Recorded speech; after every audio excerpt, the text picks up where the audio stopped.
Según la Wikipedia, el efecto mariposa es un fenómeno descrito en sistemas caóticos con dependencia sensitiva a las condiciones iniciales por el cual cualquier pequeña variación en las condiciones iniciales en un sistema determinista no lineal acabará dando lugar a una diferencia mayor en estados posteriores. Traducido al español, es un fenómeno que se basa en el que ocurriría si en el pasado de nuestra historia se altera tan siquiera un pequeño suceso que parece insignificante, pero que conlleva a un gran cambio en absolutamente todo lo que conocemos. Podemos cuestionarnos todo el tiempo sobre qué tipo de cosas pueden afectar a tal manera que sería un giro de 180 grados en nuestra vida. Este efecto también puede ocurrir en los deportes, y el wrestling no es ajeno a todo este término. Porque muchos sabemos los acontecimientos que dieron paso a todo lo que se conoce hoy en día, pero ¿alguna vez te has cuestionado el qué pasaría si estos jamás hubiesen ocurrido? Pues el día de hoy los veremos con este listado.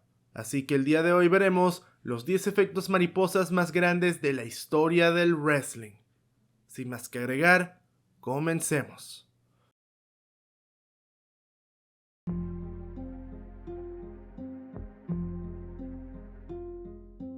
El retiro de AJ Lee. Conocida por los cañañunflas como la ratoncita y luego por los valedores como la venadita, AJ Lee fue una pieza importante en la división femenina de WWE desde el 2012 hasta el 2015. En este tiempo muchos quedaron asombrados al ver que una mujer se salía del molde que WWE tenía con su división femenina. Antes, los encuentros de divas eran comúnmente conocidos por ser encuentros para ir al baño, pero AJ supo atrapar a todos por ser diferente, y el día que desgraciadamente tuvo que decir adiós gracias a sus lesiones en el cuello, WWE no le quedó otra luchadora con un aura de estrella que pudiera destronar a Nikki Bella, quien era la portadora del campeonato de la división. 4 meses pasaron y la campeona seguiría reinando hasta que en el evento Beast in the East, Nikki tendría una lesión en el hombro tras luchar contra Tamina y Paige. Esto alertó tanto a WWE y más por el hecho de no haber suficientes estrellas en su roster que no les quedó de otra más que usar a Stephanie McMahon para que en el Raw del 14 de julio anunciara la revolución femenil con Becky Lynch, Charlotte Flair y la campeona femenina de NXT Sasha Banks debutando oficialmente en ese mismo episodio. Y ya todos sabemos lo que pasó, ¿verdad?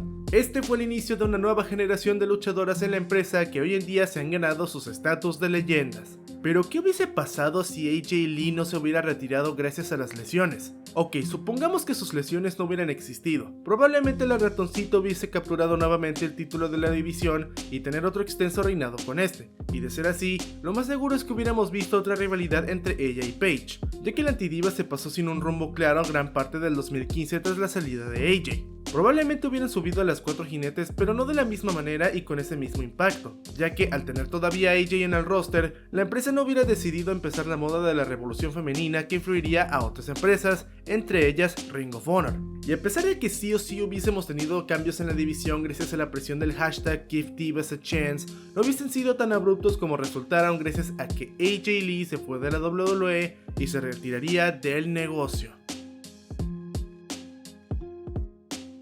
John Cena rapeando frente a Stephanie McMahon.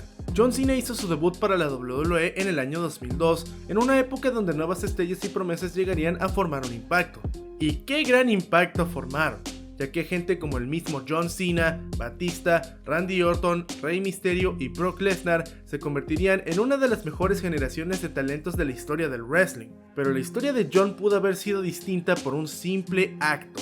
A finales del 2002, la directiva de la WWE estaba seriamente considerando el despedirlo, gracias a que desafortunadamente él no estaba conectando mucho con el público. Sin embargo, mientras estaban en un viaje por Europa, Cena empezaría a hacer un freestyle rap. Su flow era tan bueno que llegaría a oídos de Stephanie McMahon, y de ahí decidirían hacer un segmento en SmackDown donde seguiría rapeando mientras iba vestido como Vanilla Ice. De ahí nacería el Doctor of Thuganomics, el gimmick que salvaría la carrera de John Cena para siempre. Así que si a John Cena no se le hubiera ocurrido tan siquiera rapear en ese viaje con otros luchadores, iba a ser despedido sí o sí de la empresa y toda su vida hubiese sido diferente. Jamás hubiésemos visto el ascenso del más grande ace de la historia del wrestling.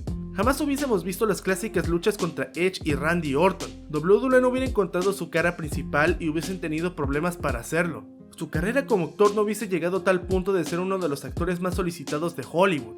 WWE jamás hubiera vendido tanto sin su presencia, y John Cena muy seguramente hubiese quedado en el olvido. Así es, como uno de nuestros luchadores favoritos y el ace más grande de la historia, no hubiese sido lo que es hoy de no ser por esa ocurrencia.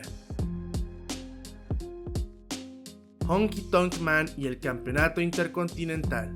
Antes de Gunther, Honky Tonk Man fue considerado como el campeón intercontinental más longevo de la historia con 454 días. Un logro que por más de 35 años se mantuvo vigente, pero hubo un momento en el que casi todo esto no sucedía. En 1987, Ricky the Dragon Steamboat había conquistado el título tras vencer a Randy Savage en un clásico encuentro en WrestleMania 3. Durante el verano de ese año, el dragón estaba a punto de tener a su primer hijo, Richie Steamboat, por lo que le pediría a Vince McMahon tiempo fuera para pasar tiempo con su esposa. Vince aceptaría y decidiría que el siguiente campeón sería Butch Reed. Sin embargo, Butch jamás llegaría a presentarse en el evento que se supone que debía de ser campeón. Mientras Hulk Hogan y Vince estaban pensando quiénes podían ser el reemplazo de Reed, de repente, el Honky Tonk Man aparecía casualmente a un lado de ellos, y McMahon tomó su decisión en convertirlo en el nuevo campeón del título en el programa del 17 de junio de Superstars. Sin embargo, aquí no acaba la cosa, ya que meses después nuestro querido Vince McMahon estaría decidido a que el imitador de Elvis perdiera la presea ante el Macho Man Randy Savage. Pero el campeón usaría sus influencias de backstage para convencer al jefe de no tomar esa decisión final. Pero las ganas de ver campeón a Savage jamás se irían, por lo que se optó por mejor poner al Macho Man como el nuevo campeón de la WWE en WrestleMania 4, cancelando el plan original que era ver a Ted DiBiase como el portador del título. Pero para compensarlo, la empresa crearía el concepto del campeonato del $1.000.000. Mismo concepto que se volvió icónico en la historia de DiBiase, por lo que sí, si el Honky Tonk Man no hubiese aparecido casualmente a un lado de Hulk Hogan y Vince McMahon, no hubiésemos visto el reinado más largo de la historia del título por más de 35 años. No hubiéramos visto el ascenso al estrellato del Macho Man, quien probablemente se hubiese quedado como un midcard de por vida, en vez de ser la leyenda que es hoy en día. Ted DiBiase hubiera sido campeón de WWE y probablemente hubiera sido uno de los heels más odiados de toda la historia. Probablemente la historia de los Megapowers no hubiese pasado, y muy probablemente WrestleMania 4 y 5 no hubieran tenido tanto éxito en la plaza de Trump. No sé ustedes, pero esto sí que es un efecto mariposa. La patada de Akira Maeda a Riki Choshu. Akira Maeda es una de las leyendas más controversiales de la historia del puroresu, ya que desde los años 80 él ya tenía una reputación de ser un shoot wrestler, o sea, un luchador que a veces llega a tornar las luchas en encuentros reales, que en muchas ocasiones llegaría a ser poco profesional en lo que hacía, y algunos de sus conflictos más conocidos fueron los que tuvo contra Antonio Inoki, Andre the Giant y Riki Choshu. Riki era una de las figuras más importantes de New Japan Pro Wrestling junto con Inoki y Tatsumi Fujinami, mientras que Maeda era alguien que estaba over con la fanaticada, pero se tenía que enfrentar junto a sus compañeros de equipo a Choshu, Masa Saito y Hiro Saito, en una lucha de tercias el 19 de noviembre de 1987, en un encuentro que cambiaría la historia del puroresu. En la lucha, Maeda patearía tan fuerte a Riki y de manera legítima que terminaría fracturándole uno de los huesos orbitales. Se revelaría que la razón del por qué lo hizo era porque Akira iba a ser una de las próximas estrellas de la compañía, pero Choshu le quitaría el puesto cuando este regresó a la empresa de Leoncito. Esto hizo que Big Pony lo despidiera y así formara de nuevo la UWF, una empresa que había sido anteriormente fundada por él, convirtiéndola en una de Shoot Wrestling. Gracias a esto, nuevas empresas de este estilo nacerían como UWFI, Rings y PWFG, para que luego estas evolucionaran a ser empresas de MMA. Y fue precisamente en Rings donde Fedor Emelianenko, considerado el mejor peleador de peso pesado de la historia de la MMA, empezaría en las artes marciales mixtas. Todo esto llevó a que en la década de los 2000 este deporte de contacto llegara a tener un boom masivo en el país, incluso dejando en segundo plano al puro. Así que si esta patada jamás se hubiese dado, la MMA no hubiese tenido éxito en Japón. Maeda hubiera seguido en la empresa de León, New Japan Pro Wrestling no hubiese tenido la ridícula idea de combinar MMA con wrestling, formando así la era más oscura de su historia conocida como el Inokismo. El ascenso al estrellato de Hiroshi Tanahashi no hubiera sido tan importante, ya que él fue el hombre que salvó a la compañía. Jamás hubiera necesitado de fracasos como Bob Sapp como campeones en su empresa. Todo esto se pudo haber evitado si tan solo Maeda hubiese controlado su ira. La muerte de Owen Hart. Como todos sabemos, en el evento Over the Edge de 1999, Owen Hart, quien portaba el personaje de Blue Blazer, se iba a enfrentar a The Godfather por el campeonato intercontinental. Owen usaría un arnés para su entrada que serviría como burla para la entrada del luchador de WCW Sting, pero desgraciadamente este terminaría teniendo una caída desde la cima del recinto hacia una de las cuerdas, falleciendo en el proceso. Lo que se sabe es que Hart iba a terminar saliendo como campeón ese mismo día, pero quedaría la lucha cancelada por lo ya dicho.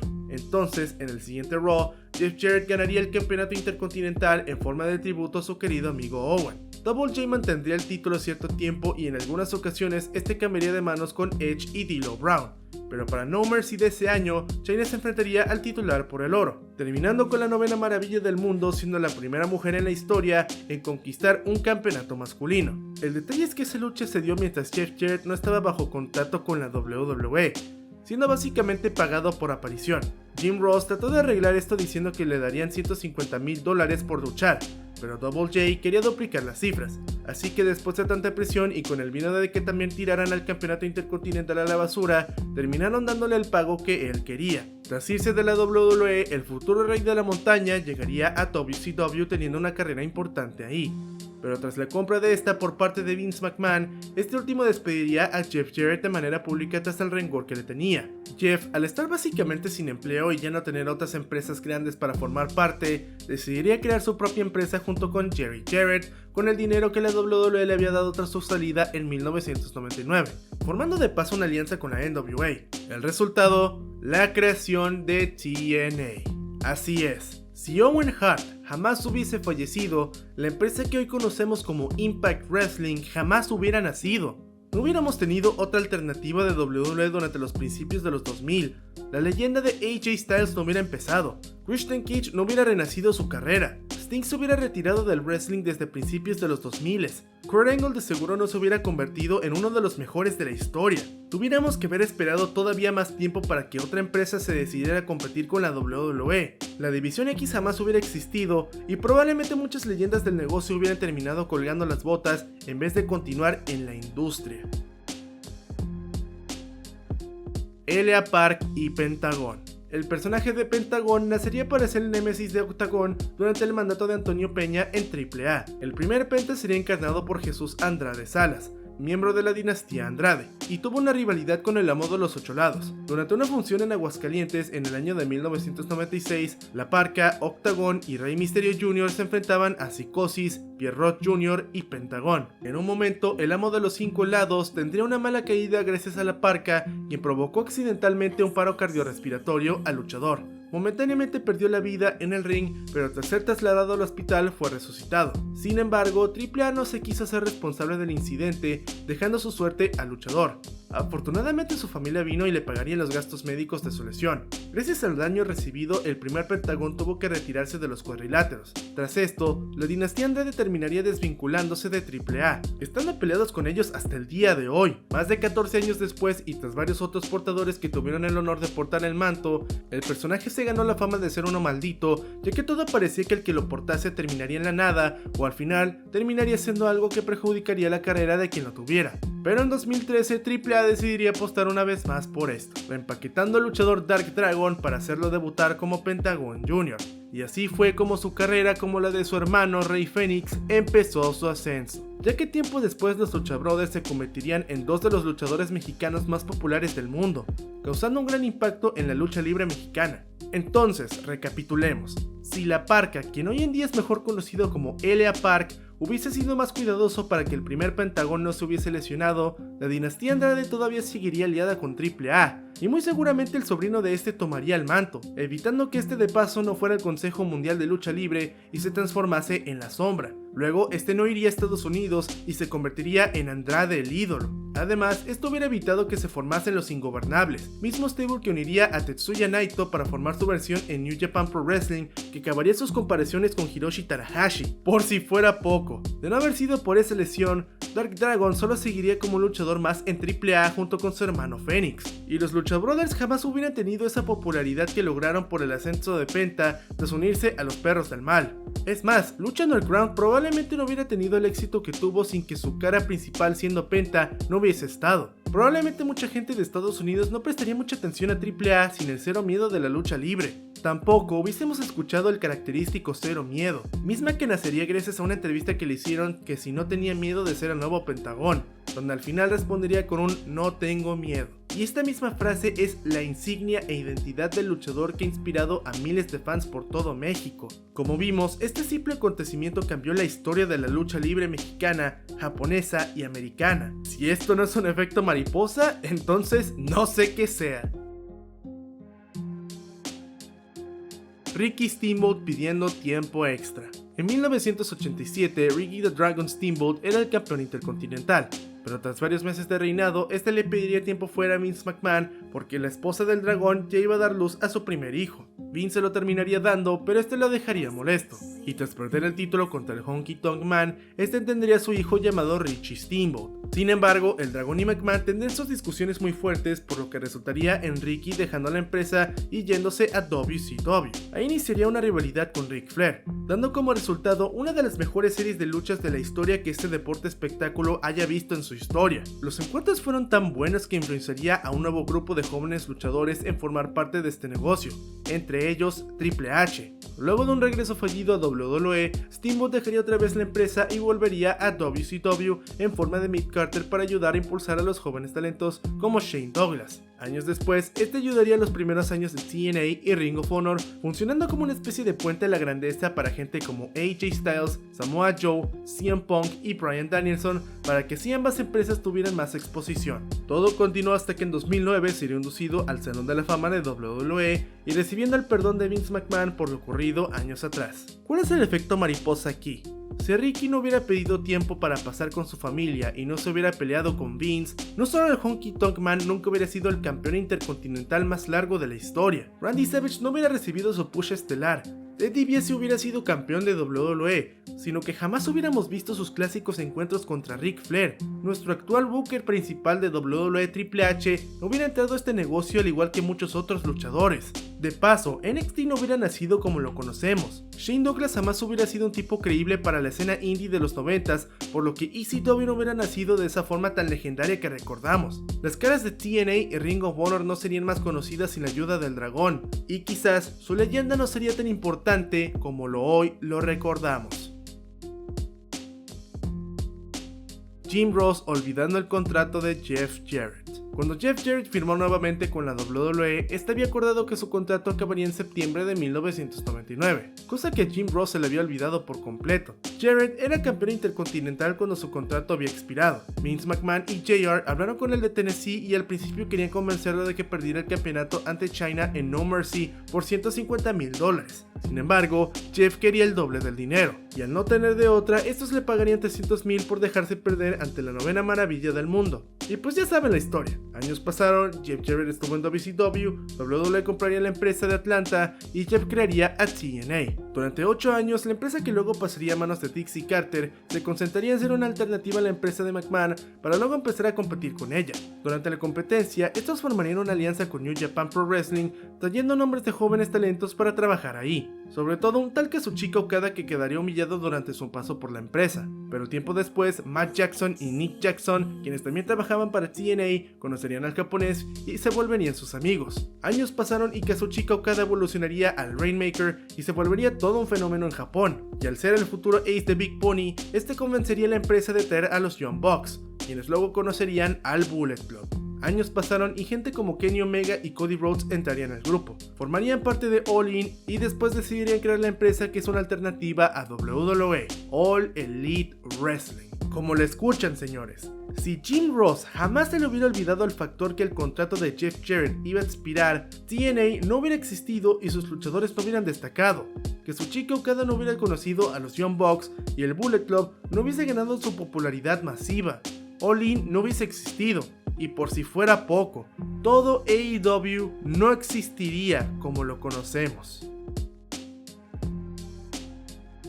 Alundra Blaze tirando el campeonato femenino de WWE. Sabemos que Blaze fue parte importante de la división femenil en la historia de WWE, ya que no solo estaría en el primer main event femenil de Raw en su historia, sino que se ganaría el público y daría grandes combates contra Aya Kong. Y tras derrotar a Bertha Faye el 23 de octubre de 1995, era claro que nadie dudaba que era la ace aquí. Sin embargo, para la empresa de McMahon esto no era así, ya que tras pasar por problemas económicos, Blaze quedaría despedida aún portando la presea, matando en el proceso la división. Sin embargo, ella no había devuelto el título. Eric Bischoff la llamaría y acordaría con ella que entrara a World Championship Wrestling. Y para hacer un debut memorable y que quedaría inmortalizado, a Bishop se le ocurrió la idea de que Alondra, ahora conocida como Madusa, agarrara el campeonato femenino de WWE y lo arrojara a un bote de basura. Esto sería tan controversial que la empresa de Vince McMahon borraría de su historia por más de 20 años a la luchadora.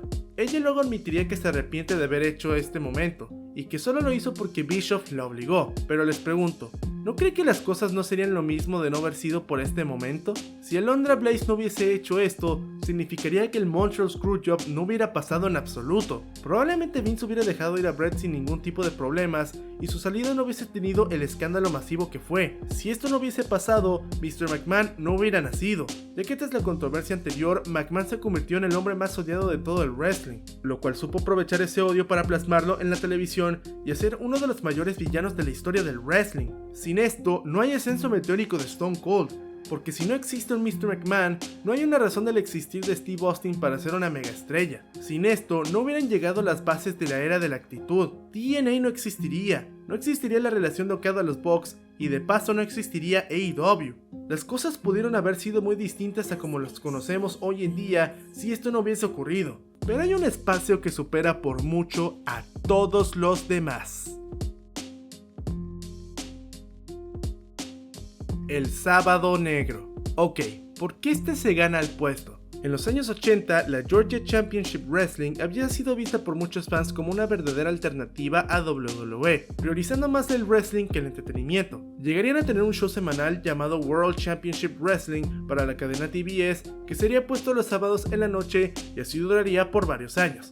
Hasta que el 14 de julio de 1984, Vince McMahon aparecería en el programa de GCW, confirmando la venta de esta a la WWE, por lo que en consecuencia, WWE emitiría en TBS su producto, cosa que a los fans de la NWA no les agradó para nada. Esto causó que los ratings cada vez fueran más bajos y en respuesta, las caras de la empresa empezarían a perder en contra de los midcards de la WWE. Sin embargo, Ted Turner, al ver que la WWE no cumplía con los estándares de ratings para TBS y al cosechar cierto odio hacia Vince McMahon, le daría espacio a empresas de transmitir sus shows por la cadena los fines de semana, empresas como la Mid-South Wrestling y CWG. Estas lograron cosechar mejores ratings que la empresa de Vince, por lo que al final este terminaría de cierta manera derrotado, haciendo que vendiera su espacio de televisión a Jim Crockett, que luego llevaría a la Mid-Atlantic Championship Wrestling a TBS. Pero a pesar de todo esto se darían cuenta que la WWE era un gigante en toda esta industria, por lo que Jim Crockett, al estar en deuda masiva tras la compra de la UWF, decidiría vender Jim Crockett Promotions en 1988 a nadie más y nadie menos que Ted Turner, así formando el nacimiento de una nueva empresa que tendría como objetivo sacar a Vince McMahon del negocio. Así fue como nacería la mayor rival de la historia de la WWE, la World Championship Wrestling. En pocas palabras, si Vince McMahon no hubiese comprado la Georgia Championship Wrestling, todo el panorama del wrestling en Estados Unidos que vivimos hoy jamás hubiese existido. Y no me refiero a unos cuantos acontecimientos, sino a todo. WCW no hubiera nacido, por lo que probablemente muchos luchadores no serían las leyendas que conocemos con los personajes que conocemos. No hubieran pasado las luchas que inspiraron a muchos luchadores de ser las estrellas que son hoy en día. Por lo tanto, gente como Triple H y Will Ospreay no les hubieran interesado entrar al negocio. El mayor heel turn de la historia, que fue con Hulk Hogan traicionando a sus fans, no hubiera sucedido. ECW no hubiera tenido su ascenso y caída. La era de la actitud no hubiera ocurrido, por lo que estrellas como Stone Cold, The Rock, Mick Foley y muchos otros no hubieran tenido el ascenso meteórico. Ring of Honor, Chikara, TNA, Shimmer y AEW jamás hubieran llegado a existir. Todo lo que vemos hoy en día jamás lo hubiésemos conocido y presenciado. Quizás el boom por el wrestling en Estados Unidos y las ganas de expandirse jamás no hubiesen sucedido si es que el hombre que podía hacer todo esto no hubiese actuado. ¿Se dan cuenta de todo esto, verdad? Si el ego de McMahon no hubiese sido lo suficiente para comprar la Georgia Championship Wrestling, todo el panorama de Estados Unidos hubiera sido demasiado distinto. Por esa misma razón, el Sábado Negro siempre será el mayor efecto mariposa de la historia del wrestling.